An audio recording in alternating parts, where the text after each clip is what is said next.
লিচু মাখা করতে গিয়ে আমার সঙ্গে একই হয়ে গেল। তো তোমরা শেষ পর্যন্ত ভিডিওটা দেখতে থাকো।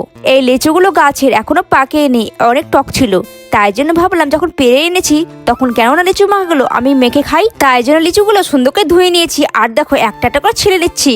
আর ছেলার সময় তো সেন্ট বেড়াচ্ছিল আর মনে হচ্ছে এগুলো পেকে গেছে, কিন্তু এগুলো খেতে সত্যি অনেক টক। দুপুরে ঘুম থেকে উঠে লিচু মাখানোর জন্য চলে এসেছি, আর দেখো মুখ চোখ কেমন ভাবে ফুলে আছে। এর আগে আমি কোনোদিন লিচু মাখিনি, আজকেই প্রথম। অনেক ভিডিও দেখছিলাম লিচু মাখা, তাই জন্য ভাবলাম আমি একবার ট্রাই করি কেমন খেতে দেখি। আর এই দেখো ভালো করে ধুয়ে নিচ্ছি, জলগুলো ফেলে দিচ্ছি। আর দেখো আমার সুন্দরই আমাদের লিচু মাখা দেখছে।